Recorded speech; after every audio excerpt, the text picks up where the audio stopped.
Comes to election coverage, there might not be a bigger race than the governor's seat. Let's send it to William Ingalls to break down the key counties and what we'll be looking out for on election night. William.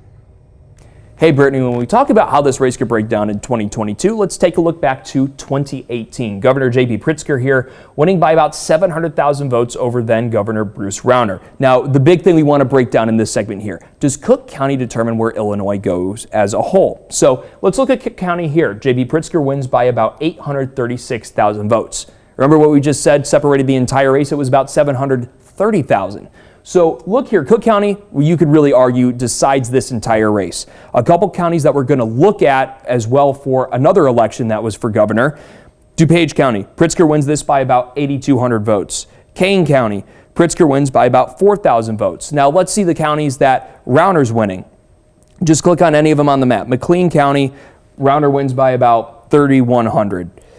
Iroquois County, one of the biggest counties that Bruce Rauner has in this race, wins 73% of the vote, only wins 5,500. You talk about trying to claw back 800,000 votes that you lose in Cook County. It's hard to do that throughout the state when you're clawing back 5,000, 3,000, even 8,000 at a time. It's hard to pull it back all the way. But when we talk about whether or not Cook County takes the entire state, let's look back to 2014 and go to the totals.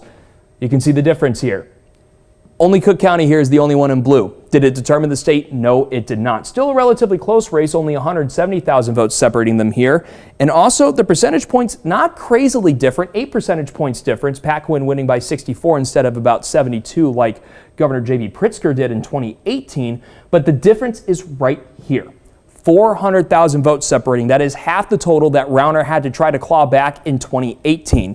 And the other big differences are some of the counties that you see here. DuPage County. Rauner's not giving votes away in DuPage County in 2014. He's gaining 65,000 votes or so over Pat Quinn. When you're talking about taking 65,000 votes, look at Kane County, pulling 30,000 votes away. That's how you pull up a deficit of 400,000. It's not from all these smaller counties that he still needs to win to claw back that overall margin, but it's hard to win if you're coming to 8,000 with all those totals. When it's 400,000, that's a completely different story. But at the end of the day, when we talk about whether or not Cook County is going to determine a race, you can see right here, that's not entirely the case. So if you're Darren Bailey in this election come Tuesday, we're going to be looking at Cook County, and chances are it's going to be blue. The question is, how blue is it? How many votes is he going to be behind after Cook County gets counted?